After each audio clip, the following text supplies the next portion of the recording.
He's finding out about it now after the billions have been spent. And I wonder if this would maybe change his perspective if he could go back in time. And you remember that this was the man who, of course, criticized DOGE and the idea of laying off any government employees or trimming anything. Let's go to this first topic. Now, let me just set the stage. Right, Marley was dead to begin with.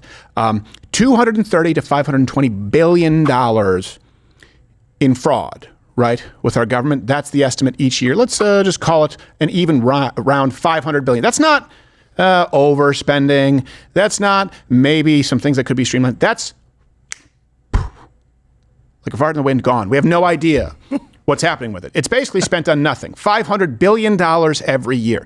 And I say that because this is foundational. It's important.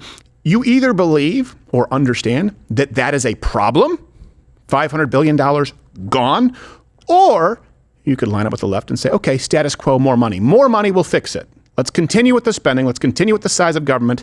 And more money is just going to make the situation better. See the Department of Education. See pretty much any government program at this point in time. Okay, so we're going to move on with this and get to Jon Stewart too, because he's very pro big government and then is dumbfounded at what he is about to learn. Yeah. Everyone understand? Okay, good. We've laid the foundation. Flashback. Really quickly. Remember when former Vice President Biden announced broadband internet for all as part of his Build Back Better plan? Here it is. This law is going to make high-speed internet affordable and available everywhere in America, urban, suburban, rural. Great jobs laying down those broadband lines. No parent. No parent.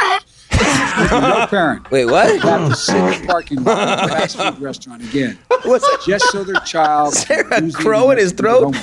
That's over. And I swear to you, we didn't pick this clip based on that. No. We were just trying to go back and find the clip where he was talking about this program. It's impossible to find one where he isn't a demented old circus monkey. That was in 2023. Remember when we were all being berated for saying, yeah, his mental faculties. Like, really? He just why do you make fun of his stutter? That's not a stutter. I can't wait to show this to my grandkids. Yeah, that was the president. What happened to him? I don't know. He tried to pronounce other. To his credit, he continued like a champ. 42 billion was the thing. In other words, he's been there before. It was 2021, by the way. Oh, 2021? It was like right out of the gate. That happens sometimes. Got a frog in my throat. Yeah. One time I was there with the Houthi, I swallowed a dragonfly. Ever see two of them together? They go at it. It's like watching a flying porno. I don't know why I have tons of dragonflies going at it right now. Weird. It must be the season. So, to date, the $42 billion program has connected exactly 0 people to the internet. God. And I know what you're thinking. Some, none. No. One? Not even one. Not one person. 0 people. 42 billion. Net result, 0 people connected to the internet. And this is one of those scenarios where it's occurring in real time, and you're almost wondering if you're watching it, and you're hoping that Mr. Stewart here, who's very funny, comes to the right conclusion. Ezra Klein, known for Vox, discussed this with Jon Stewart, I believe, yesterday. Watch the reaction. So step one is the NTIA must issue NOFO, Notice of Funding Opportunity, within 180 days. The requests are reviewed, approved, and awarded by the NTIA. Step 7 has to use the FCC maps to make allocation decisions. Then, having already done their letter of intent, their request for planning grants, it's hard even to talk about this, man. Then, having submitted because you did it. I think this one is actually quite amazing. Yeah. Having submitted their 5-year plans or letters of intent, step 8 is states must submit an initial proposal. And what the did they apply for? What was their NOFO? Step 10, states must publish their own map and allow internal challenges to their own map. So the government has published a Starting map. to understand They've DOGE? invited the states Johnny? to challenge the map. Then states have submitted initial proposals, and they then have to publish their own map and allow challenges. Step 11, the NTIA must review and improve the challenge results and the final map. Step 12, states must run a competitive sub-granting process. Oh my fucking God. Step 13, this is a revelation to him. Submit a final proposal. This all the proposals weren't enough to NTIA. Step 14, the NTIA must review and approve the state's final proposal. And that is 3 of the 56 jurisdictions and states are there. The next line, which is in bold, says, in summary, states are nearly at the finish line. And it says, to stop their progress now, or worse, to make them go backwards, would be a stick in the spokes of the most promising broadband deployment plans we have ever seen. This is the Biden administration's process for its own bill. They wanted this to happen. This is how liberal government works now. Yeah, it's almost like you have people at the tiller of the ship who've never run a business. Now, here's the thing. We have covered this quite a few times. We covered this, I want to say years ago, where I was speaking with one of our researchers this morning, Lane, and I said, hey, are we still sure that it's still zero?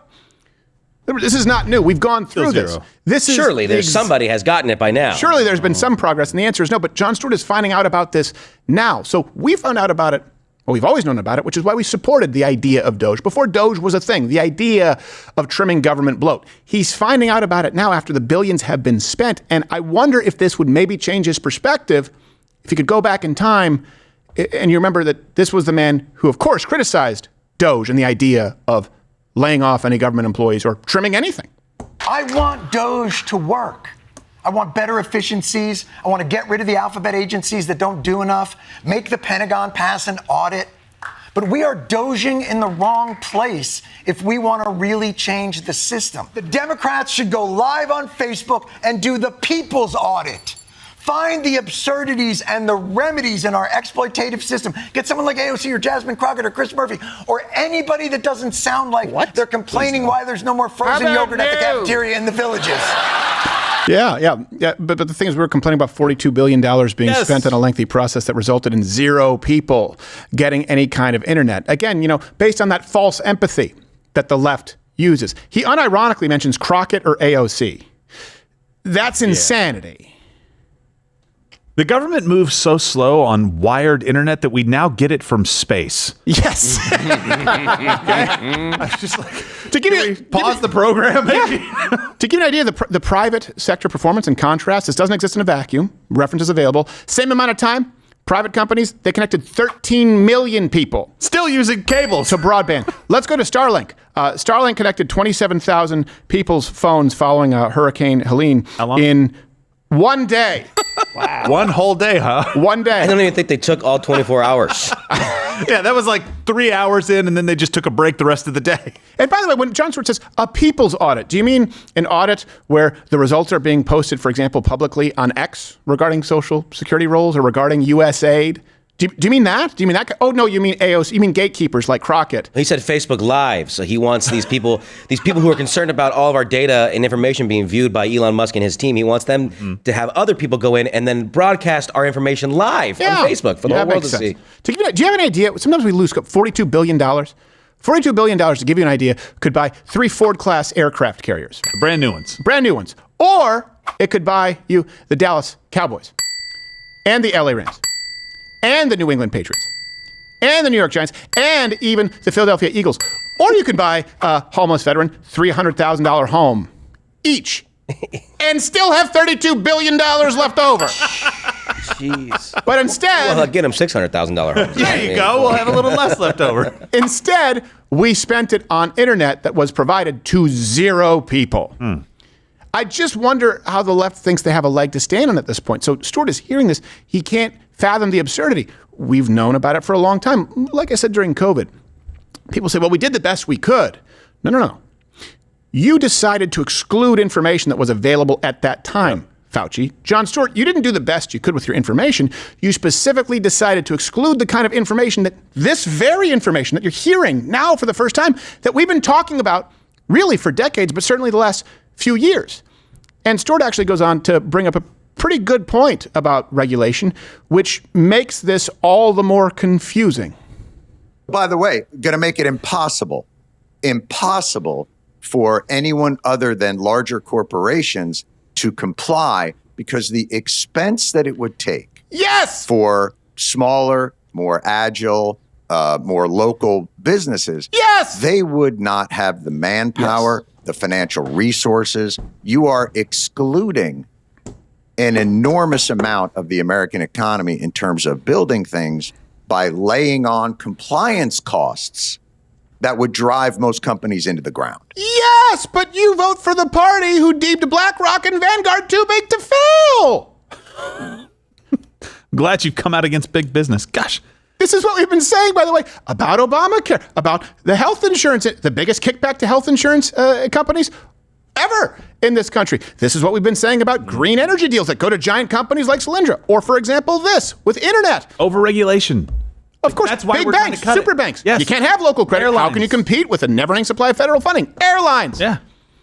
There you go, buddy. Welcome to the team. Completely agree. So what could possibly be the solution? Again, the platform at the left is status quo, more money, more money. And here's the thing. You have a direct contrast right now. Remember I kept saying you had 8 years of Obama, 4 years of Trump, then you're going to have 4 years of Biden. There's going to be a contrast. One of these things is not like the other. And people saw it, they realized it, and they reached for it the moment they had another shot. That's why this is important right now. Elon Musk and DOGE, there are countless examples of waste that they've found. Like, for example, he talked about this, I believe, yesterday, $1 billion survey. Hey, do you like stuff? That's a clip. We routinely encounter wastes of $1 billion or more, casually. For example, like the simple survey that was literally 10-question survey that you could do with SurveyMonkey, cost you about $10,000. Was the government was being charged almost $1 billion for that. Just the survey. $1 billion for a simple online survey. Do you like the national park?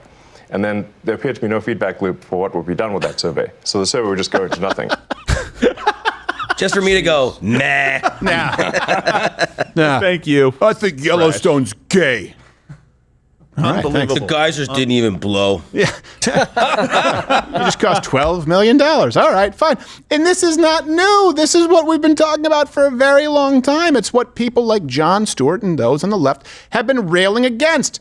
It's people like us exposing and discussing government waste and fraud. That's why every opportunity I can, $230 to $520 billion in fraud every single year. Do you think that Jon Stewart is going to find himself enlightened from this? Comment below. Or do you think he's still going to vote for the people who demand $42 billion for internet that's provided to no people, along with the other $500 billion a year that goes nowhere? What do you think? I really do hope. I do have hope that these people can maybe learn from their mistakes. What do TikTok nurses, COVID lockdowns, and lesbian school teachers have in common? None of them will be included in this next video if you click it. It's the internet. It's a cruel, dark place. I can't promise you the world. But today, I can offer you that. And isn't that a step in the right direction?